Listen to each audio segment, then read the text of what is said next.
Vietnam, a nation steeped in tradition and history. A beautiful country today, its past has been characterized by war and colonization. Out of Vietnam's tumultuous 1930s, 40s, and 50s emerged a new religious movement. A new religion which blended native traditions like Buddhism, Confucianism, and Taoism with foreign ones like Catholicism. The new religion was called Caodaism, and it professed that all the world's religions were different manifestations of the same divine creator. Today, there are some 3 million practicing Caodaists in the world, many who have been spread across the globe as a result of the Diaspora following the end of the Vietnamese-American War and the Fall of Saigon in 1975. Some of these Caodaists landed in the United States. This is their story.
Born in Vietnam in 1926, Caodaism is a syncretic religion combining elements of the belief systems of Confucianism, Buddhism, Zoroastrianism, Taoism, Christianity, Islam, and Hinduism.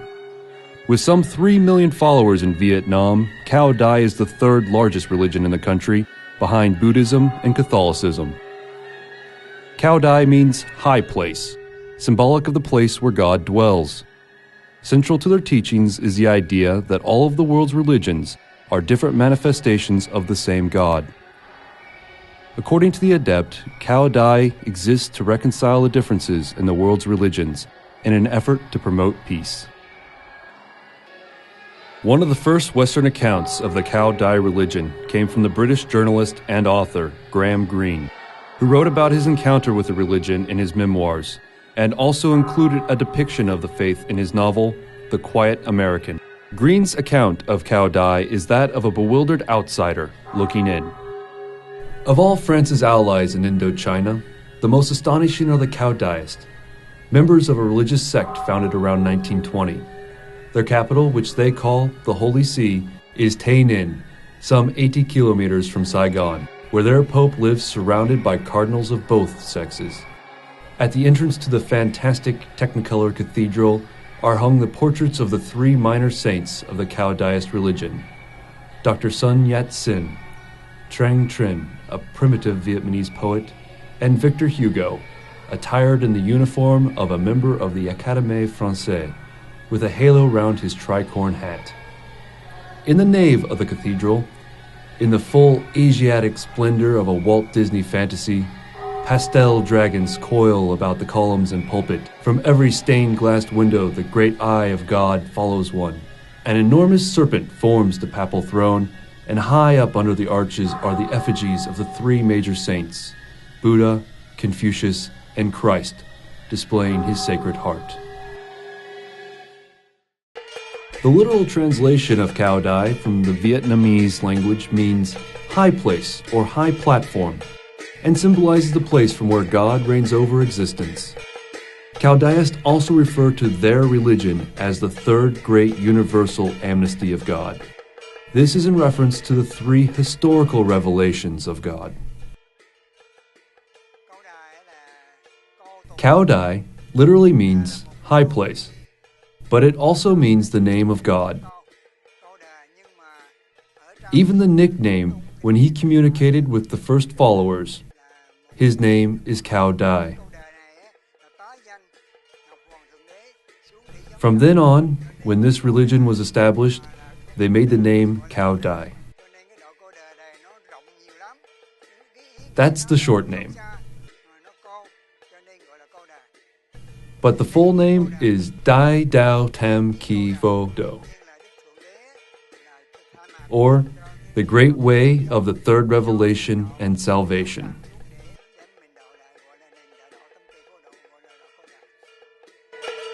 Caodaists believe that God decided to reveal itself again through a third and final revelation by establishing the new religion of Cao Dai. Caodaists say that the third amnesty establishes a new path to salvation for humanity and believe its core goal is the unity of all the religions of the world. Furthermore, they believe that God is the Father of all beings and the creator of all the world's religions. Caodaists contend that God has manifested itself at different times and places through various religions throughout history. Caodaists revere a pantheon of 9 deities. First among the many is the supreme being, Cao Dai, represented by the Eye of God present atop the traditional Cao Dai altar. On a second level below, there is Buddha, Lao Tzu, Confucius, the Chinese poet Li Taipei, and Guanyin, the Chinese bodhisattva of compassion, and the Chinese warrior Quan Kong. On the third level stands Jesus Christ. At a fourth level, Kuang Tai Kong represents the genus traditions of ancestor, hero, and spirit veneration. Below this pantheon of deities are the numerous saints of the religion: Victor Hugo, Sun Yat-sen, Descartes, Joan of Arc, Lenin, Shakespeare, and Louis Pasteur, among many others. The saints of Cao Dai aren't chosen through a lengthy canonization process as they are in the Roman Catholic tradition. Rather, they are spirits who have chosen to reveal themselves during Cao Dai seances to communicate the proper direction of the religion. Well, it's clear that they didn't seek to abolish the use of the recognition of the Chinese deities. Quan Li, goddess of sea and mercy in China, was Quan Am in Vietnam, becomes Duc Phat Mao, Holy Mother, in Caodaism, and the idea of immortals, having immortals, heroic figures or culture heroes, patriotic heroes who become powerful spirits, is also Chinese in origin, is Chinese Buddhism. And they do preserve that. And some of those immortals are Victor Hugo and Joan of Arc and so forth. So there are French loan blends, or blendings from French usage, saints and luminaries and so forth. So those are big features that they also incorporated. And of course there's the genieism, there's the animistic traditions of Vietnam, the genies, the forest spirits and so forth, and they recognize all of that. The worship of and veneration of ancestors, nature spirits and so forth is also part of Caodaism. So there is essentially an incorporation of the autochthonous or the indigenous traditions of Indochina in the form of animism with the introduced Buddhism from China that has the immortals and the deities. And on top of that, another layer of immortals, for the most part, who are of European origin. And as I understand, these include up to about the time of Winston Churchill, who was, I think, the last one that got added. But William Shakespeare is one of them, and that would fit for literary men. They would have Victor Hugo and William Shakespeare among their immortals. And of course, these immortals give messages. They speak, particularly Victor Hugo is very important.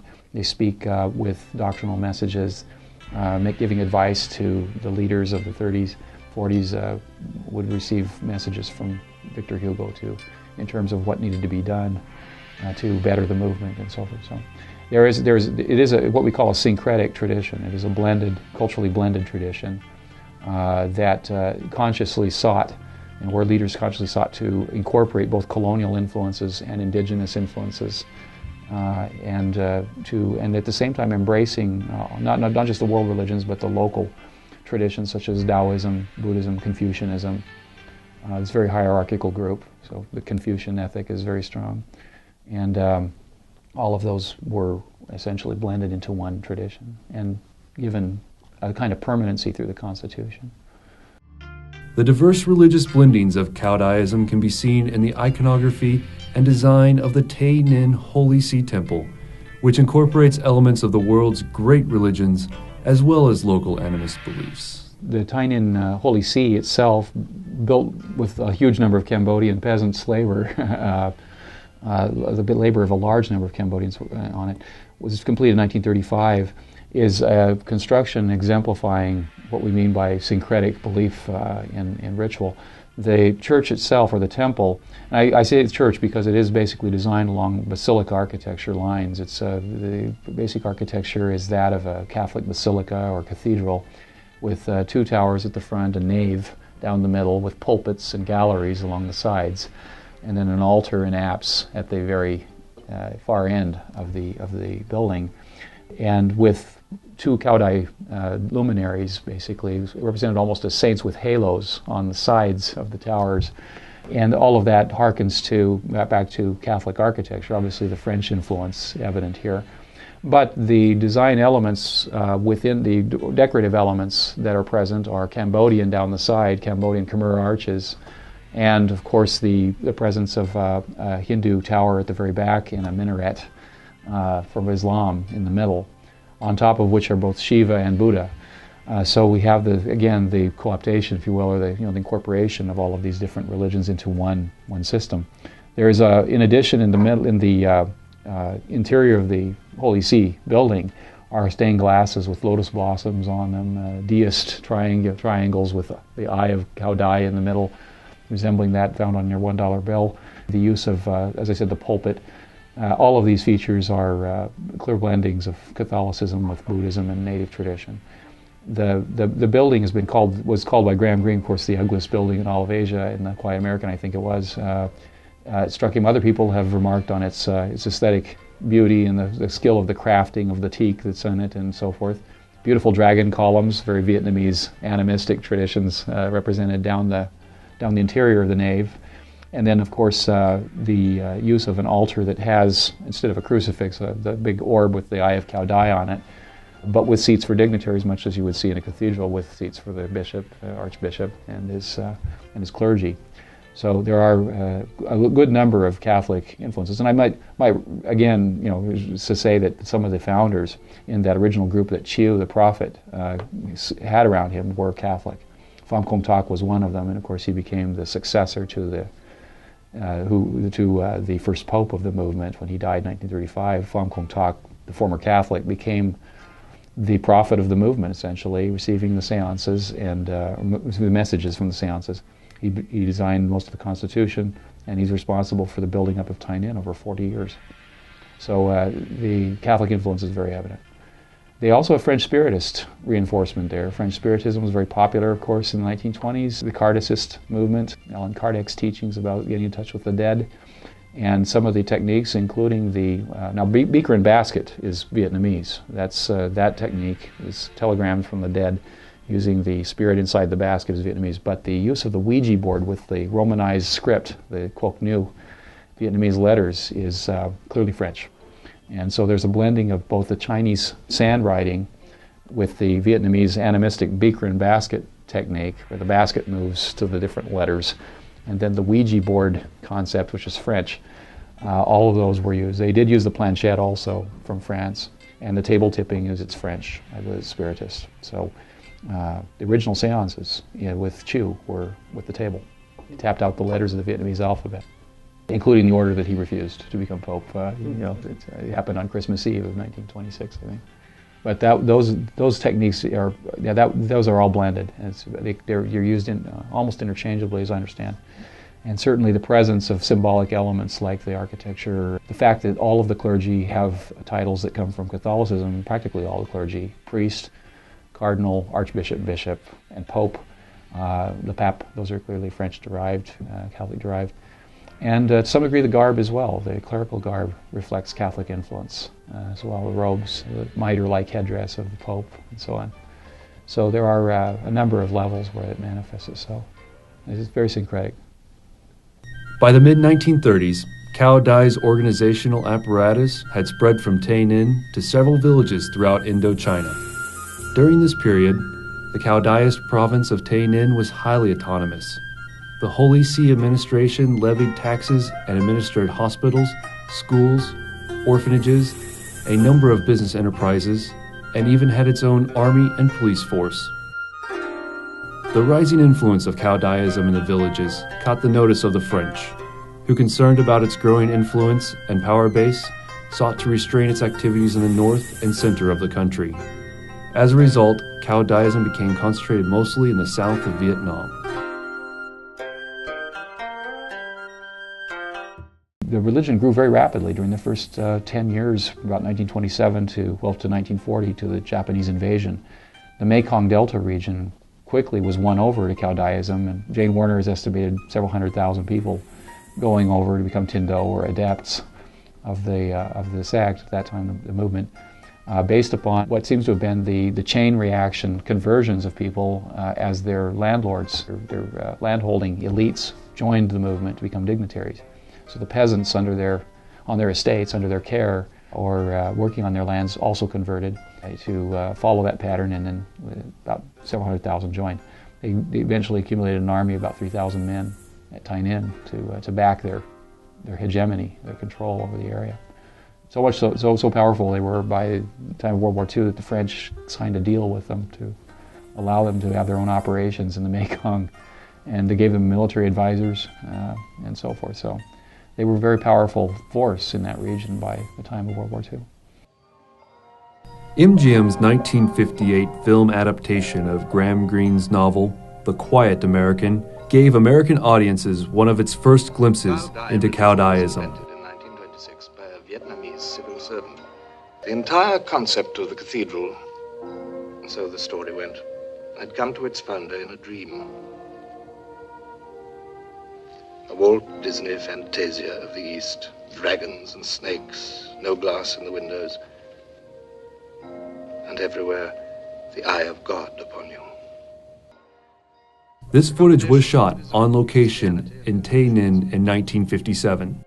The film's producers believed that they were shooting footage of a traditional Cao Dai religious celebration. However, they later found out that the event was actually a protest calling for the return of the Holy See's Hofap Pham Kong Thúc, who had been in exile in Cambodia since 1955. In an effort to consolidate his political power, South Vietnamese President Ngo Dinh Diem ordered attacks on the Holy See in 1955, forcing the Cao Dai leader to flee. Later, a truce was reached, and the Cao Dai military forces were consolidated into the South Vietnamese army. This infuriated the Viet Minh, who already despised the Caodaists for their alliance with the French. Viet Minh reprisal attacks resulted in the deaths of some 4,990 Cao Dai followers, including women and children. The communist takeover of South Vietnam by the North in 1975 saw the continued persecution of Cao Dai communities. Yes, the fall of Saigon in 1975 was preceded by, of course, about a decade of Viet Minh attempts to get the Cao Dai to religion authorities, the Cao Dai dignitaries as they call them, to join their cause, and Caodaists would never do it. They had their own army, they had a lot of hegemony in the southern part of the country, and it appears to me, from all of the reading and interviewing that I've done, that they may have quite frankly underestimated the dire consequences that could fall upon them by not making deals with the Viet Minh. On the other hand, it was against their principles. They they remained largely, as I understand it, on the outskirts of the war in Vietnam with the United States and North Vietnam, and were marginalized. In 1975, when the Viet Minh came to power, the Communist Party essentially shut down the seances, the spirit sessions, meaning that since 1975, they can no longer elect their own officials according to the constitution of the sect at Tai Ninh, using spirit power, using spirit statements through a voice box or through the beaker and basket technique. And as a result of that, their clergy are dying off with no hope of student priests from 1975 being ordained. So they're not coming into higher ranks.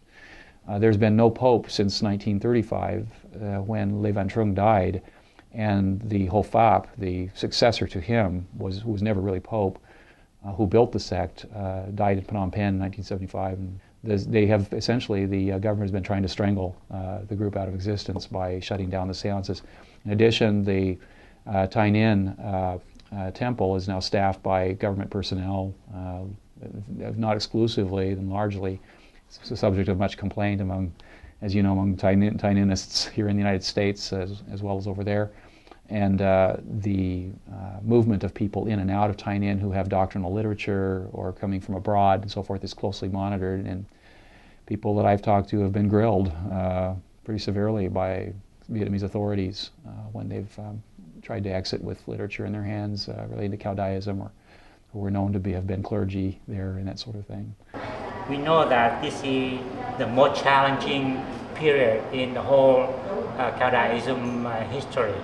Okay, even before under French colonial, the French oppressed the Vietnamese, we always have a Holy Council that guided us through difficult times. Now, without the presence of the Holy Council, this is the more challenging era in the Caodai history. The reason is that the one in Vietnam, the control, the Holy See, the Holy Council controlled by the government was the evil one. We can see that. We can say that because it guided us to a wrong way. Okay. They tried to divide us in overseas. Whoever follow the Holy Council in Vietnam, they can get some benefit of being promoted to a higher ranking officer. Who don't follow them will be isolated or threatened. Okay, so to me, this is a more challenging era in our history. Our family came here like a lot of other family that before 1975, before we lost the South Vietnam. My father was served for the South Vietnam Army, and then after we lost the country, he had to go to jail for about 5 years, and then after he get out from the jail, we moved to the south part of Vietnam. They call Barrier. Yeah, that's where my grandparents live. They live in a temple in Barrier. Yeah, the Caodai temple in Barrier, and that's where we lived there. And how we come here as by a special program of the United States government, that whoever served for South Vietnam Army they're gonna take us here by a special program. Yeah, that's how we get here. Yeah. The fall of South Vietnam saw an influx of Vietnamese refugees to the United States. With the fall of Saigon, 130,000 Vietnamese were brought to the United States for resettlement. This first wave of immigration was followed by the exodus of boat people who escaped Vietnam illegally from 1975 to 1985. Conditions for those who escaped by boat were severe, and many were victims of theft, rape, and violence by pirates, while also having to languish in refugee camps as they waited for repatriation. An estimated 700,000 Vietnamese made their way to the United States as refugees. Another 200,000 arrived after 1980 as immigrants under programs like the Orderly Departure Program and the Humanitarian Operation. Today in the United States, there are more than 2 million Vietnamese Americans.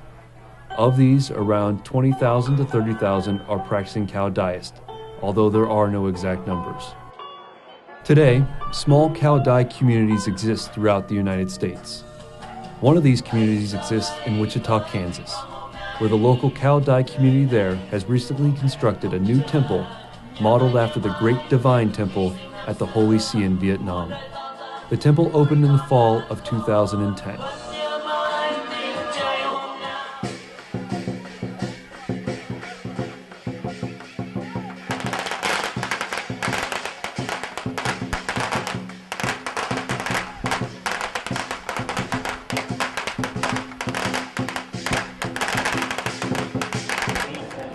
Started immigrated to the United States since 1975. And initially, Caodai follower, we get together and we create Caodai organization. Up until the 80s, most of the organization is for supporting each other. And then finally, starting in 1992, when we had our first official Giáo Hữu Thượng Mạng Thánh, he came here and he wanted to promote all of the organization to become a formal structure. By that time, the followers they get together and establish the official religious committee with the similar structure to Vietnam, and we evolved from there. In 1992 in New Orleans, in a group of Caodai followers, they would like to build a temple similar to the one in Vietnam, and it took them 7 years to get things done. And it was very big, very impressive, very beautiful, become a landmark in New Orleans. And because of that, each of us in different states, our dream to have a similar temple. And one of the group like that is in Wichita here. So, and then Southern California, Santa Ana, those groups also complete the build of a Caodai temple a couple years ago. And then Houston followed that, Dallas, Fort Worth also followed that, and now we have the fifth city that complete building a beautiful Caodai temple.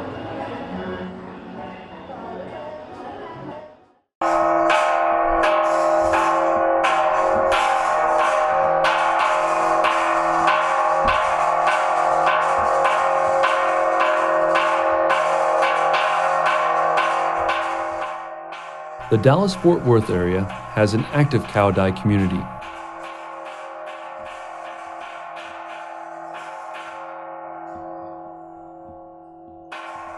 In the fall of 2009, the Dallas-Fort Worth Caodai Temple was inaugurated in Garland, Texas, completed in the Tay-Nin style. A second larger temple is currently underway in Dallas. Known as the Mountain View Temple, some 15,000 square feet in size, this new temple will be able to accommodate 700 people and will be the largest replica of the Tay-Nin Holy See Temple in the United States. Exacting detail has gone into the temple's construction. Most of the sculptures and artwork adorning the temple were produced in Vietnam. Workers were flown in from Vietnam to oversee the temple's construction. Even the bricks used from the temple were custom made by a local firm to exactly match the color of the brick of the Tay-Nin Temple. While waiting for the construction of this new temple to become completed, the Mountain View Group has services in a building next door, which has been converted into a small temple. There's 6 families start and buy a little land and with a house and a workshop. And we started because we are a small group of Caodai, and we are new to this country. Like we come here with nothing. Only we have in our heart that we believe in what digital teach us, and we try to have a place to worship. It's all based on our heart. And every disciple, they believe in the teaching of the Caodai. Every single of us have a duty to spread the message of what the Chittom teach to the world. And it's also very hard for us because this is a new culture and a new language for us.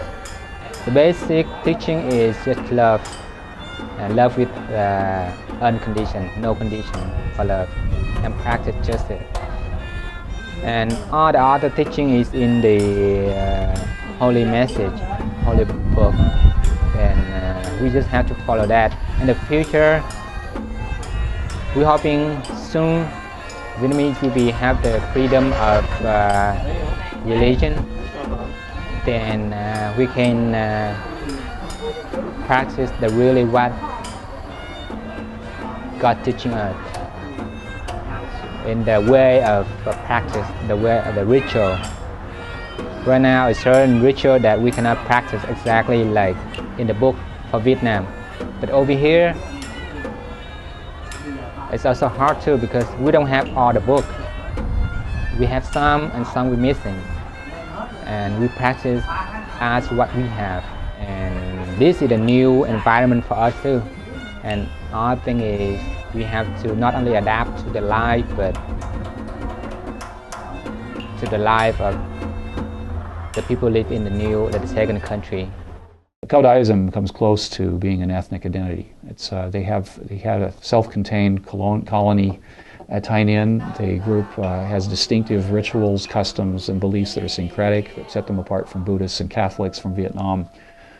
They have a very regulated lifestyle that is highly ascetic, world-rejecting, that involves 10 days of fasting from meat a month and so on, and a lot of different ins and outs that have to be known to be a good Caodaist that involve asceticism. And those are traditions that are at odds with dominant American society and culturally. And so for the children who are going through high school and so forth to maintain Tay Ninh orthodoxy, so to speak, or maintain Caodaist lifeways, it's quite a challenge. And they're losing, as I say, they're losing the language. That is an issue that the parents have commented on numerous times. Almost all the literature on Caodaism is in Vietnamese. It's in Quoc Nhu, the Vietnamese Romanized script. So this is a huge problem. And I know at present there's a huge effort, there seems to be a massive effort afoot to try to get things translated into English, but it just can't go apace. I mean, there is danger there for them in terms of a risk of losing some of the tradition or losing children to the tradition altogether. So those are concerns that some of them harken back to, go back to the political problems in Vietnam, but others just relate to the diaspora itself. And I think that those adaptational processes they're worrisome, for the parents. But to that, to a degree, that's the same situation for the Hmong from Laos with their animistic traditions, and any of these Indo-Chinese ethnic groups that have moved to the United States and are facing considerable cultural distance from the native traditions, and preserving that is always a challenge. As you grow older, you're always learning, and that's like with a lot of religions though, there's a lot of different rules that you learn, and it helps you shape into a better person when you're older. So a lot of times when we were a lot younger, like the little kids' age, every Sunday we get together and we see a lot of cousins and family, and we're all like one big family versus one religion, so it builds a lot of family bonds. And when we were younger, we really didn't understand much, and I think our youth, we don't have that many around, like the youth of our age, Right. So it's kind of difficult, but at the same time, I mean, everybody has a busy life schedule, and then, but they're so willing to teach us and try to get us to learn more, even though, everybody is so busy. They only ask for our time, like, every couple hours a day. That's what they're trying to get us to do now, is to learn. Because their generation, they want us to pass it on from generation to generation. Well, it's funny because the first thing they ask is, what is it? And we're like, oh, we worship the eye. Just a joke. And really, but because when you come in, you see the eye, and that's pretty much predominant for the religion. And you kind of explain, how, they ask, oh, are you Catholic? That's like the first thing they ask you before you tell them what religion you are. It's like, oh, are you Catholic or are you Buddhist? And you're like, no, we're kind of a little bit of everything. And that's like the easiest way to kind of explain it is like, well, like there's that one, and we kind of spread it all out, and just we are all a little bit of everything. Everybody's sort of right in their own little way, and then it makes them feel a little bit better about us too. So we're kind of bonding that level as well. We need to preserve not only our religion but also our culture. So the temple is a place that gives us that opportunity to get together and do all these kind of activities that we wouldn't be able to do so effectively if we don't have the temple. And it's a place where all the members gather, pray to God together.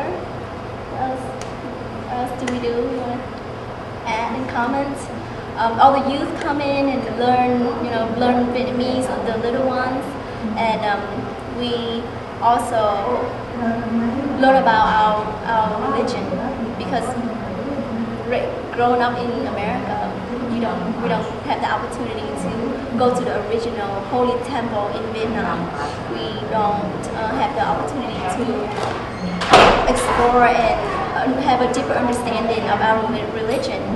Therefore, the temple gave us a place that we can come and learn from the older generation to understand the messages of God, of the Supreme Being trying to teach us, so that we can later on pass down to our later generations. Basically, right now we try to post everything over the internet, and we're gonna let the younger read more.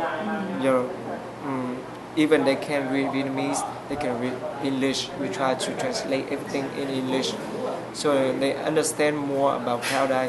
They understand more about their parents, their grandparents. Like me, the first day I came to Caodai,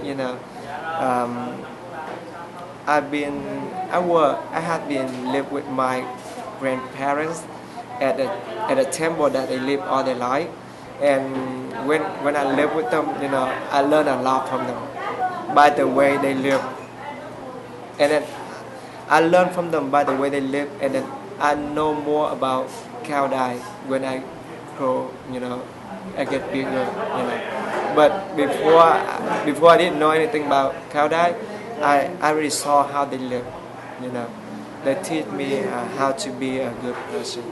Yeah.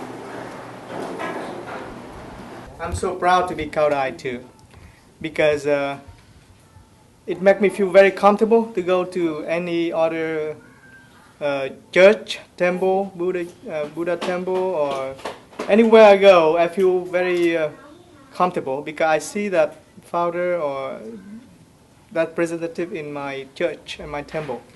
So I don't know if you guys have that feeling too, but I feel very comfortable.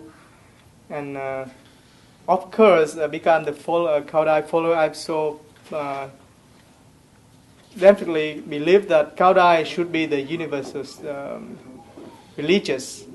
religion that will help the world to become more peaceful and to prevent any unnecessary war in the future. The journalist and Vietnam historian Bernard Fall predicted that Caodaism was destined to disappear, believing that the movement would become but a footnote in the pages of history. Today, it appears that Fall's prognosis was false. While continuing to persist in Vietnam, Caodaism in the United States is witnessing something of a revival. With small Caodai communities throughout the U.S., Caodaism has established itself in its adopted country, where it continues to be a religion made up of many religions, born out of conflict, professing peace.